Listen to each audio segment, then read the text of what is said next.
Менің атым Женя. Менің атым Самат. Менің атым Самал. Менің атым Адель. Менің атым Амира. Менің атым Алёска. Меня зовут Азамат, я глава семейства. Это наш сыночек Адиль. Это наша мама Гаухар. Біздің кішкентайымыз Арыстан. Бұл Әлішевтер интернационалды отбасы. Санынан шатастыңыздар ма? Көмектесеміз. Олардың 18-ден 2 жасқа дейін 8 баласы бар. Соның ішінде екеуі егіз. Біз осы көшеге жиі қыдыруға шыққан кезде бізге адамдар таңғалып қарайды. Әсіресе Женяның қазақша сөйлегеніне қарап бізге жиі қойылатын сұрақтар: сендер бір отбасысыңдар ма деп сұрайды. Сол кезде я Женя мен ағам деп айтам. Ондай жайттар бізге әдеттегідей болып кеткен. Әлішевтер отбасының үйі үлкен, кең, жарық. 8 баланың өсіп жетілуіне барлық жағдай жасалған. Көптеген адамдар сұрайды, көп балалы болған соң балаларды асырау қиын ба деп.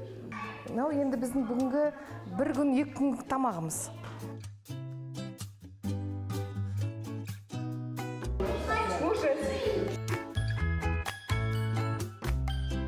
Күнделікті күндері бізде жарты балалар ұйықтап жатады, жартысы түстен кейін сабаққа барады, жартысы таңертең сабаққа.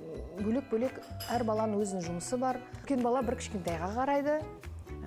Енді мен сіңілім бар, келіп көмектесіп жүретін үйде. Кухняда өздерінің нелері болады, кезекшіліктері болады. Сол кезекші күні сол адам ыдыс жуады, сол адам тамақ дайындайды, сондай. Бір немесе 2 бала тәрбиелеп жатқан ата-аналар үшін 8 бала көп көрінуі мүмкін. Бірақ ұйымшылдықтың, зейінділіктің, бауырмалдықтың арқасында Әлішевтер отбасының әлемі заманауи. 15 жыл бұрын жолдасымыз екеуміз отбасымызды құрдық. Мен ойлаймын, бұл балалардың маған Құдайдың сыйлығы деп ойлаймын. Басыма бір қонған үлкен бақыт. Әр бала өзінің ырысы бар. Алдымда асқар тау боп сен тұрасың. Үлкен ұлымыз колледжда оқиды. Екінші ұлымыз Самат, ол сол жаңағы иті бар, ит енді өзінің ең басты досы. Ой! Ой! Ну, а что не здороваешься? А Ека пришла. Здравствуй. Мұндай у-шуды көпшілік көтере бермес.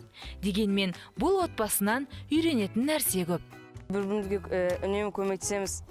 Бізге әкеміз көптеген ақылдар айтады. Міне ағаштарды отырғыздық. Әкеміз бізге үйретті, қалай қазу керек, қалай ағашты отырғызу керек.